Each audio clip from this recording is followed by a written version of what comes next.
photographing squirrels? You're fired. Chief, the planetarium party. Oh, right. You're unfired. I need you. Come here.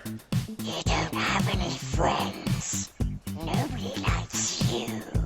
Not listening. Not listening. I shot him 6 times. I shot him in the heart. This guy, this man, he's not human.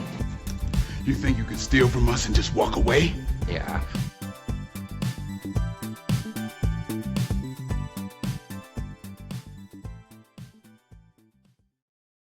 Welcome to another episode of Get a Load of This Movie, a franchise movie podcast where we talk about movies that are part of a franchise. And as we mentioned last time, we are going over Evil Dead. And in this episode, we are finishing the trilogy with Army of Darkness, which is the third installment of the Evil Dead franchise. Is that correct, Zach? This is the third installment? That's right. That's right. That's right. Is this streaming anywhere? I think I had to rent it. I think I had to rent it. I feel like it has been streaming, but I don't think it is now. There is a fun time of the year when it just gets thrown on Amazon Prime, and I watch it probably every other day for about a month straight. Oh my God. Well, a little sneak peek on what you feel about it. We actually have a special guest, and we want to welcome him to the episode with warm arms. Sam from the bathroom. Is back. He is back from the bathroom, and he is back for Army of Darkness, which he was here for Evil Dead 2. Sam, welcome back. Thanks for having me, guys. Yeah, that was a long bathroom break. What, couple weeks? A week? What's the episode distribution schedule? Depends if I want to edit during vacation or not. Like when you're that constipated, you're just in there for a while. Yeah. But thank you for having me back. I'm here. Of course. And we are not going to have a game for this one because these are more mini episodes, going to be a little quick hitters. But in the theme of that, we're going to get straight into it with the action. Even the opening scene, there's always some random girl who gets a call that undoubtedly ends up getting her killed. It's also predictable. There's no element of surprise. You can see everything coming.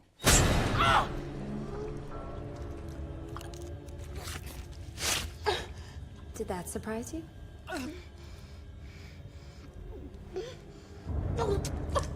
Why? Because you talk too much. Now shut the fuck up and watch the movie.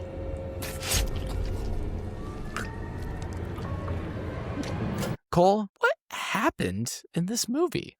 That's a great question, Corey.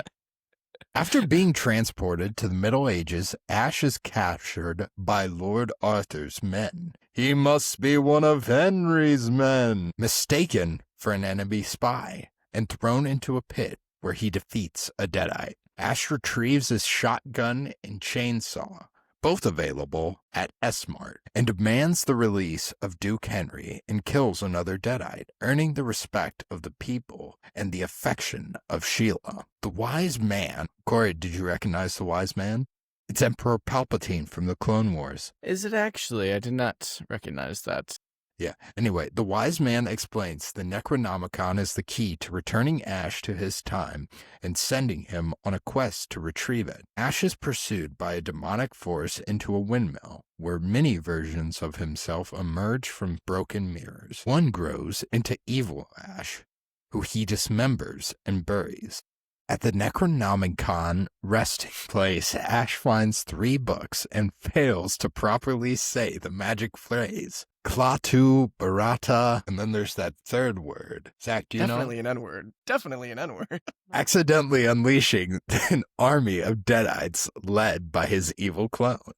Upon returning to the castle, Ash learns Sheila has been captured and turned into a deadite by Evil Ash. Preparing for battle, Ash trains the villagers in combat using knowledge from his Cars textbook and allies with Duke Henry to defend the castle. Ash leads the humans to victory and destroys Evil Ash, saving Sheila, and ends the feud between Arthur and Henry. The Wise Man gives Ash a potion, and depending on which ending you watch, Ash either returns home or it's really bad. Ash returns to modern times and recounts his tale. More on that later. But a deadite appears due to him again forgetting the final word. Ash kills it and ends the story with his iconic phrase, "Hail to the king, baby." Corey, what did you think of Ash in this movie? How jarring. My opinion did not change that drastically from the second one to this one. as much as it did from the first one to the second one. I think from Evil Dead 2 to Army of Darkness, he stays pretty consistent, which I do like. So I think that worked in his favor for me. He was not my issue with this movie. There were quite a lot of things that I wrote down. The first thing I wrote down, and this is after watching the completely redone, they redid the first one and the second one, and the third one, they redid the first one and the second one, it seemed. Because I think he said he was there with his friends again, so now he's back with friends, but not all of his friends, and then the people that came to save him, or to, like, help him end the Evil Dead, like, get rid of the Evil Dead, like, never showed up to the cabin, and like the portal was actually just that, like, the Evil Dead, like, messing with Ash even more is how I interpreted the retcon of it, because it wasn't really? I thought that's what it was, and it was like, and it got even worse, and that's and then a portal showed up, and then he went back there, and I think he was just kind of hitting bullet points. I think he's just hitting bullet points without having to go into the details of exactly how everything played out. But he's, I didn't get the sense that the evil sent him back on purpose, because the evil would not have wanted to send him back. Because he is the only one who can defeat the evil. I think you should watch it again. I'm gonna fold, because I don't know enough about the Army of Darkness besides having just watched it recently to know. But I want you to watch it again and get back to me after the podcast. But I'll believe you for now. They still did retcon some stuff, especially with how he's received in the medieval times. I'm going to agree with Zach, because as we learn later in this movie, Ash doesn't exactly either. He doesn't listen to people. He forgets a lot of things, or he just is very ignorant to what is going on around him. I kind of compare it to Gary King in The World's End, where, like, he's talking to his buddy Steven. And he's like, it's like in that Shakespeare play. And Stephen goes, A Winter's Tale. And then he goes, yeah, what's it called again? A Winter's Tale. So I believe it's kind of comparable to that, in that Ash just is a very ignorant character, which I think kind of shows more in this one than it does in the last one. Because in the last one, I'd say he was not ignorant, but just growing into competence. He was kind of an incompetent character at the start of the movie, but yeah. Sam? Yeah. I was going to say the point that I brought up in the second one, I honestly feel just as strongly about in this one. It's kind of like, retelling, reimagining. This Ash to me is far too different than the Ash from the second one. You think? For me to almost view it as the same character. Yeah, well, I think what's so different? Technically he is, but he is just portrayed so much more cynical and misogynistic in a way that I mean, maybe there wasn't room for him to be in the second one, but this Ash is he kills a lot of women asshole. In the first two. Oh, but they deserved it. You know, oh, right. Okay. So the moment you kind of get the idea that Ash is like the whole shop as smart, and then he refers to the people as primitives. Well, he's probably mad. There's a degree of cockiness in this one that I just don't think was quite as present in the others. What's the Corey? Did you? Why don't you shut the door? Did you have a whistle point at the screen, Leo moment? Yeah, I wrote that down. I said that's the line from our intro. And the second, I think that's season 2 or season 2. Yeah, it's I'll season 2. Swallow your soul. What was saying? Shop smart. I have a lighter here, and I'm gonna go ahead and light this candle for the very first time that I forgot that I had until I watched this movie, and then decided to hop on and talk about it with you guys. Sam bought me a boomstick candle, a candle that just says boomstick. This is my boomstick. It's mahogany, teak wood, leather, and fire. I think I had the fire, but I'm really curious how this is gonna. Fire not included. I'm not gonna lie. I also think that for one of the gifts like for Home Depot. Christmas or birthday. It smells like I think Home the Army Depot. of Darkness one was a bit more of a commitment for a gift. The print. Oh yeah, it also came with the poster of Army of Darkness poster I have up here as well. Oh, okay. So this is more an auxiliary gift to the poster. Soy and vegetable blended wax. So Look now at I have that. that for our Army of Darkness discussion. I'll be smelling like, I think it really just kind of smells like Home Depot, which I guess kind of goes into the workshop nature of when they build his little metal hand, and a lot of sawdust maybe. I know they create gunpowder here as well with his chemistry books in the backseat of the Delta. It's kind of, I guess it's that aspect of the movie.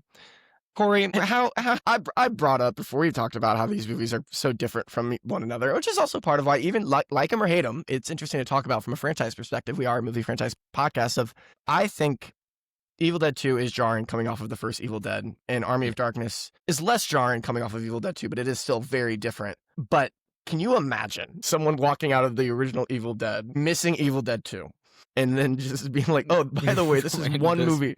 This is 2 movies later in the series. Yeah, is this one movie from that? Yeah. I don't know if there's anything quite like it in any other movie franchise ever.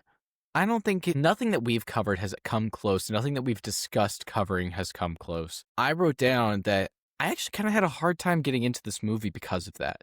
Like, I found myself deep into the third act where I was like, I just don't know if I'm interested. And like, I don't know if it's keeping me that engaged.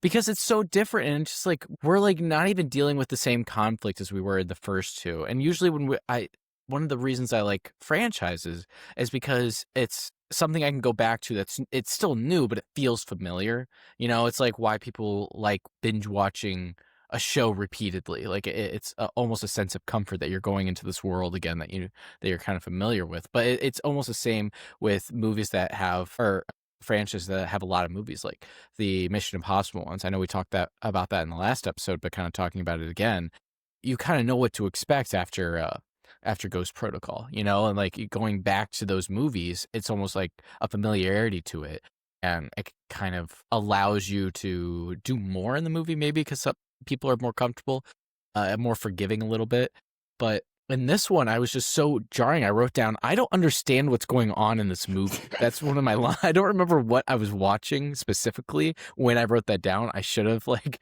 timestamped it at that point. But 5 minutes into the movie. No, it was a little bit later. I didn't timestamp any of them. Another thing I wrote down, and this wasn't like right after, was like they can't keep anyone to play Linda. Linda is a different actress. I think it was intentional in all 3 again this time. Yeah. Well, this is actually the only one of them that's a famous actress. This is the only one that's a famous actress. This is Bridget Fonda, who apparently was a big fan of the first 2 and was like, can I be Linda in this one? And they're like, yep. Louis? But like these movies really just got out of hand so fast. Like in the second one, you're still kind of like in that same world. But in this one, it's like it's complete fantasy. Like there is nothing grounding, and it's just very, very jarring. And I think this one, it's very, very jarring. Like, because I think you can still, the way the second one ended, maybe have it not be super jarring. But I mean, the way the second one ended, it's like, okay, we're goofy, you know, like we're doing stuff that we're just kind of throwing stuff at the wall right now. Yeah, so I didn't particularly like that aspect of it, that it was so jarring. And it felt odd that the character is so different from when we first saw him. And even the second one, I feel like I can still connect to the first Ash. And this one, it's like that first Ash is a distant sparkle in his parents' eye. You know, it's like it is so far removed from that version of it. And I guess that goes to why they named it Army of Darkness and not Evil Dead Part 3 or Evil Dead 3. Medieval Dead. Because it's like, what? Or Medieval Dead. Or, oh my God. But like it's really not about that. It is about this army at the very end of the day, which like comes out of nowhere. Who is this knight like that we get with 30 minutes left and of a trilogy? And the bad guy? Yeah. That's Ash. Oh, it's the Ash that he buried. Off. Yeah, that's the Ash that he buried. That's Bruce Campbell. That is Bruce Campbell the entire time as well. I just felt that I don't know, it was very jarring and it kind of threw me off. And as I said, I struggled to get into it. And like with the side characters too, like I don't know if any of the side characters really did too much for me, even though they were less so plot devices like in the first 2. Let me ask you this, Corey, because we might just be at an impasse there, and I can't say that like that's a very reasonable take. That's a very reasonable response to how different this is. I think what is making you it was hard for you to get on board though is honestly part of why I love it, because it is so different and singular. Like there's just this, and maybe people don't do it because it wouldn't work, or maybe it's, I mean, it didn't work financially. This movie bombed. Like no one saw it. And there's multiple reasons for that, but they put it in February. They didn't market it right. I don't know. I mean, it got an R rating when it really like doesn't need an R rating at all. Seems like it's a PG-13 movie. I mean, so I mean, there's a lot of reasons why this movie didn't work financially, and also it just kind of seems like it's just kind of part of why I love it though. Is just because there really is nothing like it in the sense that this is such an odd mix of genre, especially one in the middle of a series, not even starting a series, but like it is so singular in the sense that we are just it's an action fantasy adventure movie in the middle of a series that started out as like a horror, like It's at the end. exploitation. It's at the end. At the very Yeah, end, they're the end wrapping of it the up that trilogy. way. Which Yeah. is like, if it was in the middle, I think I'd be more I forgiving. think this is kind of part of why, again, though, because it goes into why things are so different in the second one, just continuity wise, like I said, even while still kind of caring for that same story, that like it just kind of makes me very not like more of like, oh, what could they make with this next one? Like, and I'm not as like beholden to it being as cohesive of a whole because I don't know, it's just a lot more like, I don't know, agency here or freedom here from like a creative sense to like kind of do whatever because things are already so different from 2 to 1 that if you make 3 different from 2, it's like, well, they changed it up again. It's just, Yeah. It's not like, oh, consistent. Oh, now random fantasy movie, you know, kind of like what I was saying in the last one. Like we're only 1 movie in now. We're 2 sequels in now, and it's right. Honestly, but the most similar ones is the new Evil Dead and the 5th one are honestly pretty similar tonally, while not really being connected at all to each other. They but look like, more scary. Do they get more scary? They are. Oh, The no. 4th one is scary. The 4th one is They really go with scary. more realistic gore and kind of drop all humor. There's like no green blood or anything like there is, and it's blood. That's just blood. Slapstick is out the door. Fede So, Alvarez well- directed the 4th, didn't he? Yes. Yeah. Sam and Cole, did the jarringness and the sudden change, did it work for you guys? Is it loved just it. me? Like you loved it? I think I Sam and I loved watched it. it for the first time together, and I think we watched it with Rob, I want to say, our brother-in-law When did you Rob. guys? So how long have you guys? When was the first time you watched this movie? Like how long have you been sitting with it? I didn't like it in the first life? time I watched it. I will admit that. I did not like it the first time I But, watched it. So how long has it been though? Like when did you first watch it? If ballpark, Probably, like, well, if Lydia was dating Rob, then it might have been, probably somewhere around Anywhere like from 8 to 2017. 10 years for me, probably. Yeah. Cole, are you about the same? Zach showed it to me, I think, a year or 2 ago. I think Oh, so more recent. most Maybe of watching the Columbia. comedy I loved was just us laughing about how big of an asshole Ash was throughout the entire movie. I see that is also part of it, is like this movie does not work if you are not on board with him Ash. as the lead here. It's just who he is as a character. Because I think this is easily it's the only one that is just the last one's like a horror comedy, but it's pretty much a comedy. But this one is like just straight up comedy, fantasy adventure comedy. Yeah. And I think the humor for me works like 95%. Yeah, I don't think there was anything that I was like, that's cheesy or the humor didn't like land. I think all the story, like, I don't know, the overall story was just like, what is going on here? And I felt like that it was too overwhelming to like move past. Cause I feel like sometimes you could say like, okay, it's a little bit of a stretch, but we're on the path that it's kind of set out already. But I feel like in this one, it was too much for me. Well, to that, it's not as much the jarringness for the type of movie it is, or just even being in the medieval times. And I mean, my first reaction, honestly, it's hard for me to place what it was since it was a while ago. And I watched the show Ash vs. Evil Dead after I saw this movie, and Yeah. I think that to me is my favorite version of the character. The show. So tonally, yeah, the show. And that version of the character is the exact same Ash from Army of Darkness. Like he is the asshole, like the lovable loser. Like I feel like retroactively it has helped me appreciate this one more. Yeah. Because Okay. having watched the show, like, you know, the movies are 3 movies for less than probably 4 or 5 hours collectively, where the show was, what, 30 hours, 35 hours, you know, over 3 seasons. Yeah. So you kind of get used to that aspect of the character. But I think, like, you are right. The plot of this movie is not only just silly, but it's inconsistent, and Yeah. I just have to accept I am watching Inconsistent's this a good movie word. because I enjoy this movie in spite of the plot. I do think the best way I've heard Ash described, I think it was after Ash vs. Evil Dead, and it's like kind of solidified there, especially where you find the character there, is like, you know, he's like living in a trailer, and, you know, his life, it's not like he's been like, this is definitely, these events have affected his life with his reputation and stuff, and he just tries to put it behind him, and he clearly doesn't deal with how much it's affected him and all that, but like he's a guy who was put on this earth and is literally only good at one thing, and that one thing he's good at is killing deadites, and he's bad at everything else in his life, and like that is Except for science and putting, like building cars, and that was sick. Teaching people about gunpowder. The gunpowder bit where he gives it to the wise man and the wise man's holding it over like too close to the candle is really I don't know, that's a good subtle just visual gag for me. I think this movie is just like, it's a sandbox for Sam Raimi and Bruce Campbell to just do what they want from movies I grew up loving, and I appreciate it for that. It feels very like, it's definitely like, even like with the effects that are like a lot of rear screen projection again, like the whole scene with the Gulliver's Travels type of like scene with all the little versions of himself feel very like old. Like it's not convincing looking at all, but like forgive it because it's like this whole type of story, this whole like knights and castles and fantasy. It seems like something that would be written hundreds of years ago. And so like in like or like the adventure movies of like the 60s or something, like Jason and the whatever Argonauts. Is that yeah. It's like with the skeleton army and all that. So like using similar effects to those movies, even without them looking like 100% real or convincing, it works here because I think it's just part of that aesthetic. You know what I mean? Yeah. I think it's like intentionally so. Like I'm sure if they wanted to make it look more real, they could have. But there's kind of like a certain charm in making it like the skeletons look how they look here and whatnot and that stuff.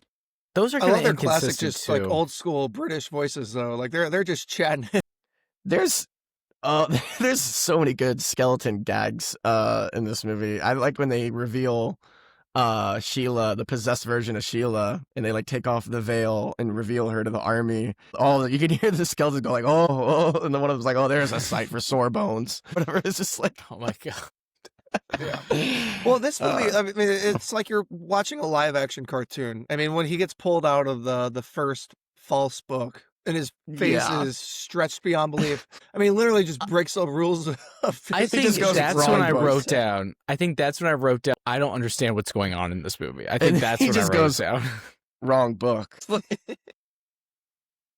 Yeah, honestly, that's a good litmus test because if you're not down for that, then it's like you're just not gonna. It's just that's exactly what this type of movie is. Well, Evil Ash just like the honking with his hand. It's like this is a cartoon. They're having fun. I mean, he gets punched at one point. They do like the Tweety bird sounds, like in a cartoon where you get punched and you're like dizzy. There's like the bird sounds for like at one part. But it's not that I wouldn't be down for stuff like that. It's that the movie has not set up where that's the type of movie it is. You know, like it's set up that it's goofy and we have like, but it's always been like scary goofy. Like we talked about it in the second one where it's like that her doing the dead body dance was like funny, but it's also like kind of eerie. And when the entire house is laughing at him, you laugh too because it's funny, but it's also like at its core, it's very eerie. And like him getting his face stretched like, oh, that's just like, you've lost the balance, you know, you've leaned all the way into that's just goofy, you know, and that's why I'm like, that's if the movie was that like Hundreds of Beavers, we talk about that, like, again, they set a precedent that it's like, we are very, very goofy. But if they would have done stuff like that for like, I don't know, like, I can't think of a good example, but like a more serious movie or more horror focused movie, it's like we're tonally we're just complete opposites right now, and we've kind of just abandoned what we've done to get here. Corey, have you seen Drag Me to Hell? Doesn't sound like a movie I've seen. No. I think that is the Evil Dead sequel that you want. That is exactly the tone that you would want, yeah. And it pretty much is kind of an Evil Dead movie, except it just because it's Sam Raimi and it's possession. There's like a possession. You straight up have like a dancing, demonically possessed person, and it's over the top, it's silly, but the tone is much more horror based. And it is kind of funny at points, but it is like silly, scary. It feels like it could take place in the Evil Dead universe without being like, it is really good. It's just not explicitly tied to Evil Dead in any way. It's the first movie he made after. It's the first movie he made after Spider-Man 3. It's a Sam Raimi vehicle. It's a Sam Raimi vehicle. That's right. Yes, it's a Delta. it's one of We're pretentious here. We say stuff like that. Yeah, it's a Sam Raimi pretentious. Vehicle. Cole, I was told that Sam put a hard limit on Bruce Campbell quotes that you could do on I don't think Sam has the right to do that. He's a guest here, but well, Cole, I was going to give you I was going to give you a brief form here. If there was a what's your favorite Bruce Campbell quote from Army of Darkness? Well, maybe not a limit of number. How about just like a time? Like you get 20 seconds to just spit out as many as you want. You know, we'll give you a minute. We'll give you a minute, Cole. It's really hard because the whole monologue about the Remington bolt action And he goes into the retail price. They don't even fucking know what retail They're all just like price looking at it in is. awe. Yeah. Shop smart. Shop S-smart. S-smart. got that? I got it. I got it. They're all I gasping got at it. Yeah. Hey, See, that's the she-bitch. arrogance. The Hey, arrogance of, I got she-bitches. it. The way he delivers that line specifically, Cole, is really good. Got it. I got it. No. Hey, she bitch. Yeah, I like it. Come I don't get know why some. it stuck with it. I was like, yeah. Corey, there is one part that I'm like, I wasn't sure how you feel about this movie. And I'm not really entirely surprised by your reaction. That's fine. But there was one part that I was like, I really feel like Corey's going to really like this one part. And it was when when he is being fed grapes and shit, like after they're like starting to worship him. Yeah. And then there's another witch gets possessed in there, and there's that whole fight scene, and he's like shooting her, and then he like turns around and like just shoots her without looking from the back, like behind him. and he's just like shudders.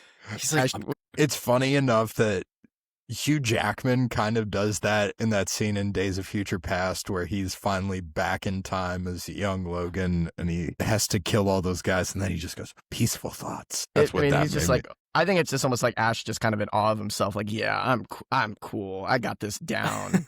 I mean, but here's the thing, Corey. It is like a development because like in the first Evil Dead, you know, he gets duped a lot with the possessed person pretending not to be possessed now. Like, oh, they're fine. Like, let me go unlock the cellar. yeah. And then, you know, that happens here. Or like one of them pretends to be dead. Like she drops to the floor and doesn't move. And then the one guy's going to go touch her and he's just like, it's a trick. Grab an axe. You know, like that's like, it's like, yeah, we're okay, jumping cool. straight to it. He's not falling for that shit anymore. Like we're just, He's learning. he's learned. Yeah. Good. Yeah. Yeah. He's getting real good at this. That's why he's the chosen one. He's getting good at killing these deadites. I love Bruce Campbell in this movie, or the for one thing, I really love that the opening credits is not Ash versus the Army of Darkness. It just says Bruce Campbell versus the Army of Darkness. I really appreciate that touch. That's a choice.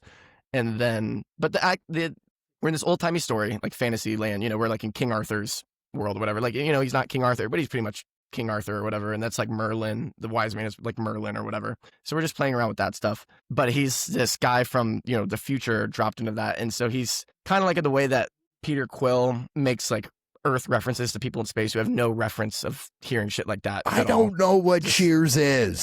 Yeah, like stuff like that. He's not like doing references here, but like he brings a modern sensibility to like this medieval time. Like when he gets out of the pit and he just walks up to Arthur's like, your shoes untied. And he kind of looks at him and like then looks down and gets hit.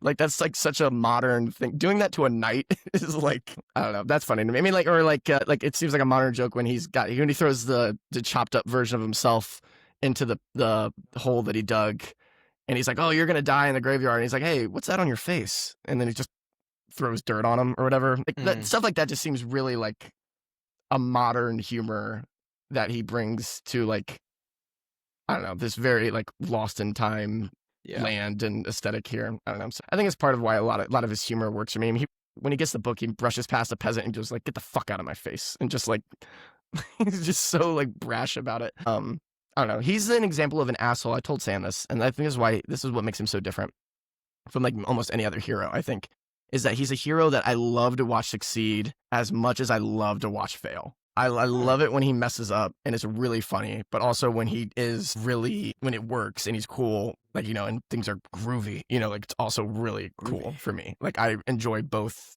ways it could play out. And I think that's personified really well with the two different endings. So Corey, what is would this you like other to know? ending? Do you not know about I'm the so other glad you asked. ending? I know. I had the- no idea that's why I was The like, original more on that ending, later when you said that. This was I a like, reshot ending. The ending in the movie where he's super cool and the S-smart and the girl thinks Lady, he's cute. I'm gonna and have he to says, ask you to "Hail leave the king." store. That That's was a a great line. really good line delivery too, Yeah. Cole. When he says that, it's like, Who so are bad. you? Ash Housewares. Yeah, that's it's all great. A part of me wishes we got like an Evil Dead 4 movie in the 90s just set, you know, in that kind of like, in that store? yeah, almost, yeah, with that Like version of Ash. But A Home Alone The show- version of a horror movie. the show I comes mean, I and think comes, that's what the comes close show to that is. stuff. Yeah, I just kind of wish it came sooner, honestly. But he's still great, even in an older age. But the original ending, Well, Corey, he's a joke that in the this- show. yeah, he is a joke. People think, well, he's kind of like a joke. This is why the ending of this movie feels like it's in his head because it's so perfect for him. And the way that the girl comes up and like grabs his chest and like swoons over him, and things just go so he's just so cool. Hail It just to seems the like that's king, the way baby. he's telling the story to people. He needed his Pablo. The original, yeah, Pablo's a great character in the show, Corey. The sequel, or the original idea, I mean, for this, that they filmed, that's out there, you could watch, it's in the director's cut, which I watched before this as well. The original ending that they made them change was Ash gets a potion. Like he says, he's like, oh, the wise man gave me a potion, and I said the words and came back. That's what he says in this ending. In the original ending, he just gets a potion that if he's told to take 10 drops of this potion, I thought it was and he 5. will go into a long sleep and wake up in the right time. And he goes to this cave where he's supposed to like hide out or whatever. And it's like, okay. And then when I wake up in hundreds of years, it'll be my time. He goes into the cave. He starts counting the drops. He's there with his car and he starts counting the drops. He goes like 1, 2, 3, 4, 5. And then like he hears a noise and he stops and he looks behind, like nothing there. And he's like 5, 6. So he like just repeats a number, and like so he takes one too many drops and wakes up in the future, like past our time, and it's like a dystopia. Like the world has been like over for a while and like everyone's dead, and he's just like, it's just him screaming like, no, in a really dramatic way. I slept too long. Yeah, so it's a fuck up. So it's like, what version of Ash do you want to watch? Like, do you want the ending where he's super cool and everything worked out for him in the theatrical ending, or do you want to watch the one where he fucks up again, like he did? That one makes more He's sense. the problem. Yeah, I mean, he's the problem in Army of Darkness because he didn't say the words. He just tries to cough through it, and it's like, and he looks around and he like acts like he's like who is he even talking to? He's like, all right, well, I guess that's it. He's like trying to prove to someone listening that he said the word. I don't know. I mean, he's a loser, and I think that's why the first time he gets told the words, he says it right. He goes Klaatu Barada Nikto, and he goes repeat them, and then he goes Klaatu Barada Nikto. He messes up the second two. I got it. Yeah, he's so again. Strange one. I know that good podcasting is not just reading off quotes, but honestly, the last one I'd say is just when Sheila's possessed and he's like, you found me beautiful once. And he's like, baby, you got real ugly or whatever. Yeah, that's a good one. I thought his line deliveries in this one, that was one of the things I really liked about this movie. Bruce Campbell really shined through. So I even though I didn't really like charismatic the story, and I guess the writing is fine because, I mean, the lines were fine. But I also think Bruce Campbell does a lot of the heavy lifting with some of these lines, because I think you could have a lesser actor. Mr. Fancy or even Pants. Yeah, you could even have someone who's just not as in tuned with Ash as a character reading these exact same lines, and they come across as much more cheesy and much more like brutal to listen to, you know? Well, that was going to be my thing. Could you enjoy the show if you have access to Stars or whatever that is? I think it's on Hulu. Stars. I think it's on Netflix now. Oh, yeah. Is it not on Netflix? I think it's on Netflix. It originally debuted on Stars. I don't know where somewhere. it is now. Corey, I said earlier that I could only think of one other guy who could probably pull off this mix of like it's on Hulu, handsome Sam. but lovable loser and Netflix. Good physical specimen, but also like, you know, like can throw himself around, but also you can buy him as just effing up all the time. John and I can't Cena. take full credit for that. No, not remotely. I can't take full credit for this because I heard it on a podcast, the Halloween's podcast. They were talking about the only other person they could picture, and I just happen to really agree with this one. Oh my god! Go ahead and have a guess, Corey. I'll give my hint is we brought him don't up give me a hit recently. Okay. It kind of fits. Wait, I can't. Let me pull this. I don't want to mess up his name. And I'm thinking of an actor from that time. I'm not like pulling an actor now. Yes. Okay, you ready? I have my guess. Yeah. Kurt Russell. That's exactly who. That's exactly yes. That's exactly who could do it. That's who I was thinking of. Yeah, that would be my answer. That's a good answer. I don't know if you had one, but because you kind of made a face when I said I don't think many people could do it, and you're like, I don't know, I think people can just do this or whatever. It would be a different movie. I think with the caveat that you set, where it's like he has to also kind of be goofy and be able to like make fun of himself, the physical acting, all those kind of the kind of checklist that we went through. Probably not as many people in that sense. But I think you could have put I think you could have put a lot of different actors in the shoes of Ash and like made them Ash, and you get a different character and still get a good movie and still get an entertaining movie. But the range that he goes through, I don't know how many actors could do that, where it's like where he starts to where he finishes. That might be difficult. I'd agree that you can't replace him. It's kind of like, have you guys ever seen the show Firefly or heard of the show Firefly? Sarah Chalk? Heard of it, yes. Seen, no. So the lead actor is Nathan Fillion, and he plays a character, Mal Reynolds. Mal is not likable in like the slightest, but because Nathan Fillion oozes likability, which is why I love him so much, I think he's just likable to the max. Oh, yeah. The So character. I guess miscasting was him not being Nathan Drake in Uncharted. Yeah. Oh my God, he's just too old at this point, though. That's the only problem. No, definitely is now. But A young Nathan Fillion, though, amazing. But who is a character? No, that's a dumb problem. But Sam, I did have to ask. I asked them on the first. Yeah, I caught myself. Who is a character? Immediately folding. Yeah, Sam, Man, I asked I don't know what it them, was. Zach. I asked Zach and Corey this on the first Evil Dead episode. Because Bruce Campbell kind of has this reputation of being what kind of like a cult film star. Like he stars in all these cult movies, and he himself kind of has a following. So who is someone that you kind of look at like that, and who is your favorite kind of cult film star? Can There I is a think, correct answer. or can you guys tell me your answers so I can have an idea of what to work on? I said Kurt Russell, even though I did said it's Nathan. not a great answer because he's a big actor, but I feel like the stuff I like him for more is his cult roles, which is like the John Carpenter movies, like Big Trouble, Little China, Escape from New York, and The Thing. I said Jim Cummings. I did Nathan Oh, Fillion. That's a good one. Yeah, That's a called good in one. Nathan Fillion.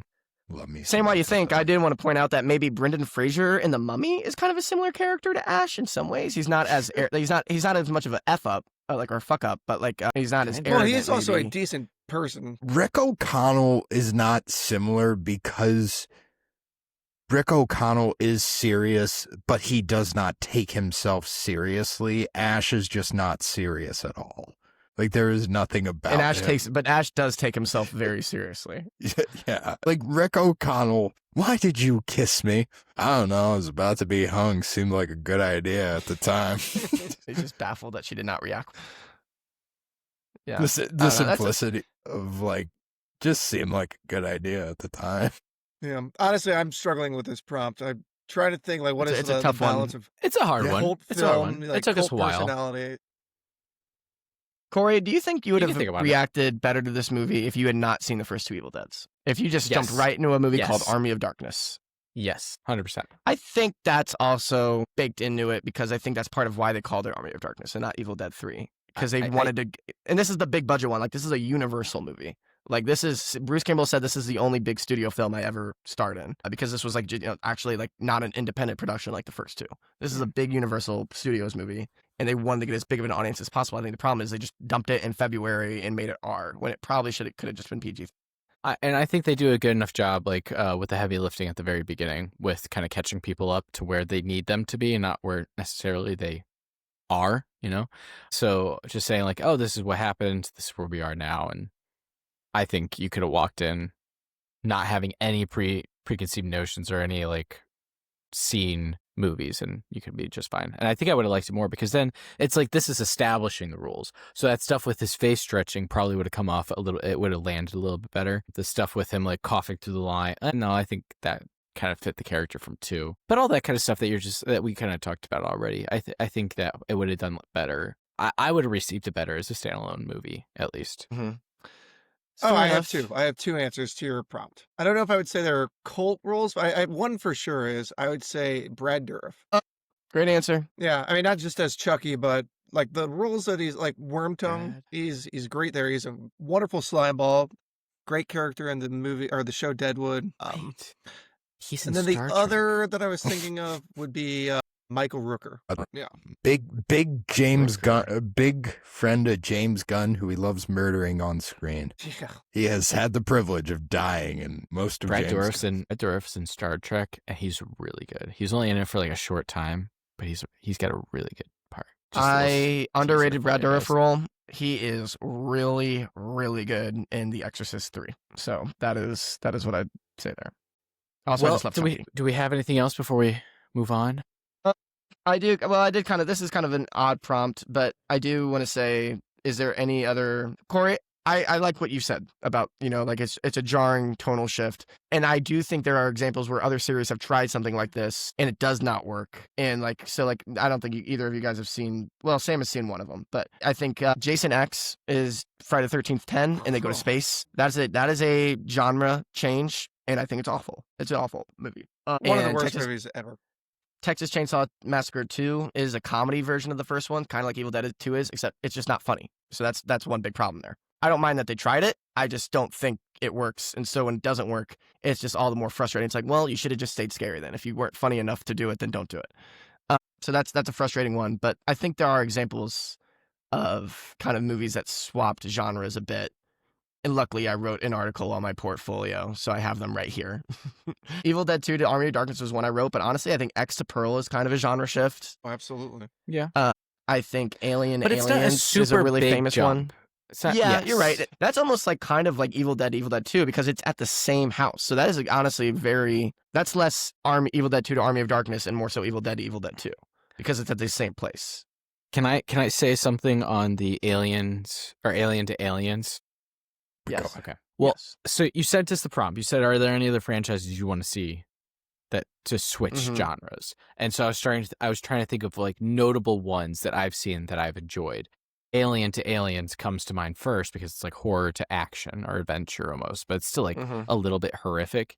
And I think it's with that one in particular, it works because in the first one, you're very like, you don't know what's going on. No one knows what's going on. So like the horror of like the unknown is very real. But once you know what it is or you have a better idea, then it's like, okay, we need to click into gear. And so it works like the genre switch works because it fits within what they're doing in the overarching story.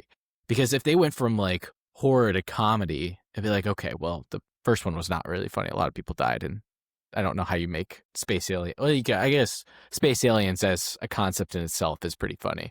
They're back for some wacky hijinks. Yeah, and so I think, but if it fits like narratively, I think then that works. That's why I just wanted to touch on that because I think that one specifically is the example to go to with genre switching. Yeah.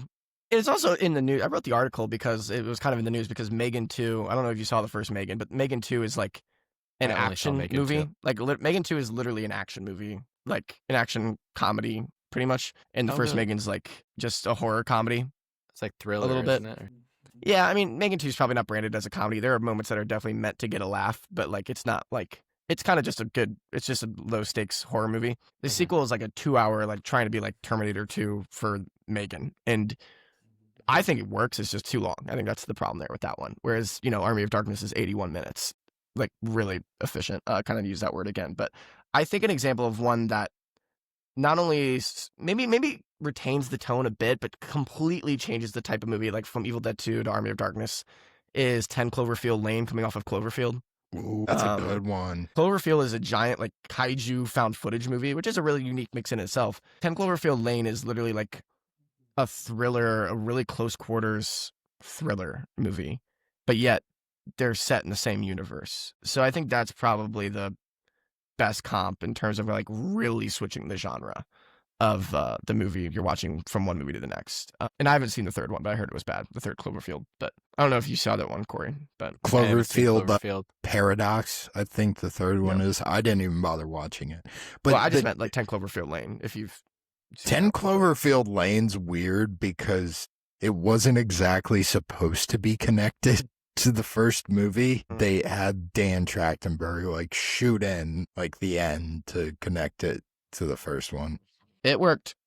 It worked very I well. have a Love suggestion John of one that Goodman. will never happen. It will never happen. I would love to watch a close quarters like raptor thriller Jurassic Park movie. That's what I want. It will never happen.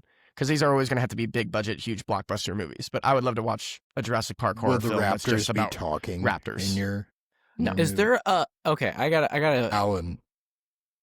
something else for this question, specifically for you, Zach, but anyone can answer it. Is there any franchise that you would want to like genre switch that wouldn't be either from horror or to horror? I mean, That's tough. That's my there's favorite genre. in That's tough. there know. was when it It was originally announced Doctor Strange 2, Scott Derrickson had like a heavy horror, which, you know, turned into the watered down Marvel horror. But I would be very excited to see what the original version of that. See, that would have been. But he's saying, but not horror though, is what Corey's saying. So ignoring my question then. No, I said taking horror out of it. Like, could you have like an action adventure turn into like a musical? Could you have a comedy turning into like psychological thriller or something like that? I don't know.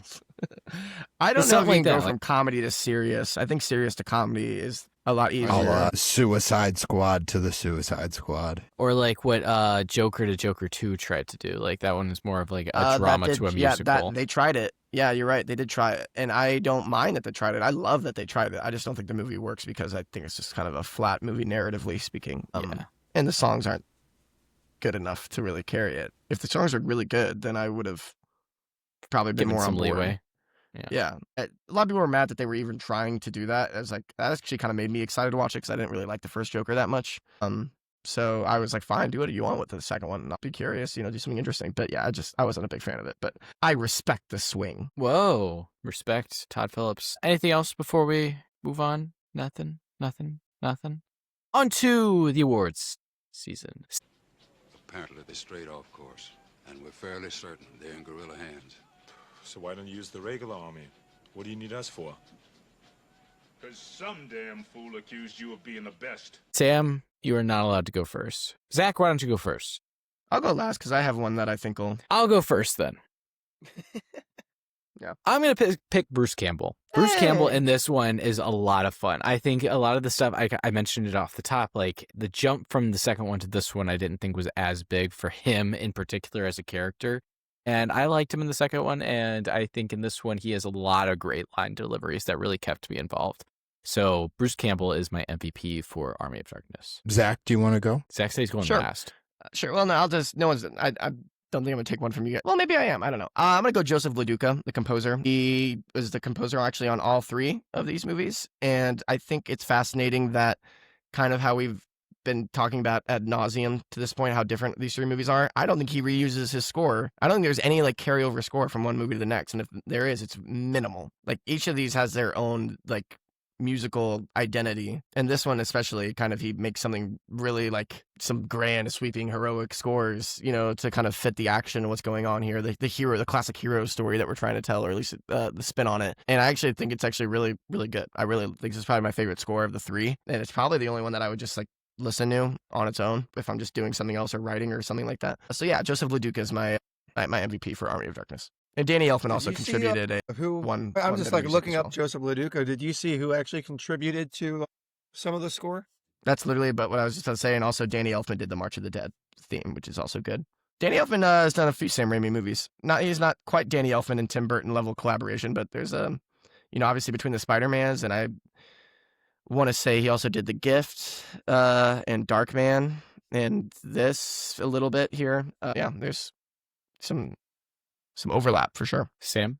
Yeah, I was looking for the name of whoever it was. Maybe just the team, the special effects team, I think, is who I will go with in lieu of me not being able to find said person or said one person to put it on. Sam is taking an entire department.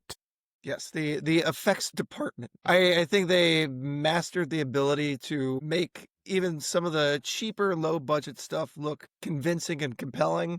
And even when you knew what you were looking at, it was still fun. The Deadites also have not looked better in the few instances that we get them. So yeah, I will go with the effects team. Nice. Cole? Who was the last MVP for Evil Dead? Just because playing the straight man in any comedy is kind of difficult. Ian Abercrombie, who plays the wise man, is possibly the perfect straight man to Bruce Campbell's hilariously out of time and out of pocket dialogue. Also, just the way he delivers the line, "Strange one," is Yeah, I love me some Strange One. Okay. We don't. I kink love shame. me some Strange One. I love Strange One. I thought you were but gonna say King Arthur, the King Arthur character, like the knight, the guy. That guy doesn't he do much kind for of me. falls into this level of like he's in on it, but he's not in on the joke. Ian Abercrombie is never in on the joke, and I think it works phenomenally. He's great, and I think he is probably out of this trilogy. He's probably one of the side characters that I will actually say like, oh my God, he's a person with a personality. He's not fodder for the fire. That's fair. That's fair. I was a big fan of Ian Abercrombie, so he is my MVP. Great name. On to the review section. Says that they insist on outside opinions. What kind of opinions? Well, your kind, not to put too fine a point on it. I mean, let's face it, in your particular field, you're the top minds. Paul, lead us off. What else can I say? Hail to the king, baby. I knew, 4.5 out of 5. I knew Hail to the King was coming. Hail to the king, baby. Hail to the King, baby. Sam? Oh, wait. I'm sorry, Sam. Cole, why don't you give your series rankings too? I am going to go Army of Darkness, Evil Dead 2, Evil Dead. Oh, wow. Sam, take it away. All right. Wait, I did that wrong. Oh my God. There's more. What was it? You went 1 to 3 instead of 3 to 1? That's okay. Zach has arbitrary rules that no one cares about. I thought it was a good way of ranking them, Cole. I don't agree with it, but I thought it was a good way of saying 1 it. to 3. Sam, if you want, go ahead and do you think you could even include the other ones, Sam, in your ranking? Well, I just wonder if I can even give my review at this point. Zach, do you want to go? Yeah, I'll let Sam's got some attitude. Let Sam go. Sam Hohenstein turning into Sam Hostile. Oh, boy. Sam, are you going to go? Right. God, been here an Army hour. of Darkness, more like Army of Dankness. Hey-oh! If you can suspend any expectation of a detailed-oriented plot and avoid asking questions or asking too many questions, okay, maybe a lot of questions, then strap in like Ash with his chainsaw because you're in for some groovy action and a hell of a lot of fun. Wow. 3.5 out of 5. There you go. What's your rank the 3 movies? I can't include the others? Yeah, you're going to do that. Go ahead. No, I'll just do the movies. Go 2, 1, 3, if you can, please. For me, it is The Evil Dead as number 3, Army of Darkness as number 2, and then Evil Dead 2 as my number 1. And the show, if we're continuing the Ash storyline, as my overall number 1. That is my favorite way to enjoy Evil Dead. Okay. Zach, why don't you go? I want to wrap it up. Okay, baby. Right. I'm just lifting this from a Letterboxd review because I summed it up succinctly for myself a couple of years ago. The energy this movie establishes early and maintains should be studied, and it's all about Sam Raimi camera movements, Bruce Campbell's animated performance, and a sub 85-minute runtime. 4.5 out of 5. Whoa, 4.5 out of 5. Play the Cole and Zach agree sounder. This might be like the hardest trilogy for me to rank, and just because I really feel about the same as about all of them. And it really You said depends on you what I'm like in the mood all for 3 watching. of these more than any of the Spider-Man movies. I think, honestly, Spider-Man and Spider-Man 2 are really kind of right there as well. It's hard. Those top 5 for Sam Raimi movies can kind of go in any order. Did write this ranking Sam Raimi article put it on my portfolio, so I guess I'll adhere to what I put there. And I did a ranking after the Spider-Man 3 thing, but then I deleted it from the episode because I was like, well, if we're doing Evil Dead, then I might as well just wait for that and then put it there. But I'm not going to read off the entire Sam Raimi movie rankings on this thing. I'll just say, hey, go to my article and you'll see the entire thing. But for Evil Dead movies... Gotta drive traffic. We gotta drive traffic here. For Evil Dead movies, I will go Army of Darkness number 3. Actually, you know what? Watch this. Evil Dead Rise number 6. What are we doing? Ash vs. Evil Dead number 5. Evil Dead 2013 4. Army of Darkness 3. The Evil Dead 2. Evil Dead 2 at number 1. Nice. Okay, here we go. Here we go. What do we like? Making movies. Why do we like it? Because it allows us to pay for our drugs. 2.5 out of 5. That was 2.5?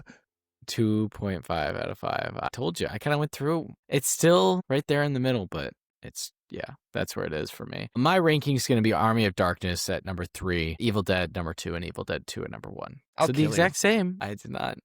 You son of a... was not as much of a fan as you guys, obviously. I really want you to watch the next one, Corey. I want you to be brave. I want you to be brave for me and watch the Evil Dead 2013 Rise? Evil Dead. And that's the fifth 2013 one. Evil Dead. The next Okay. one, and the one next year is Evil Dead Burn. Well, on to the post-credit scene. You're still here. It's over. Go home.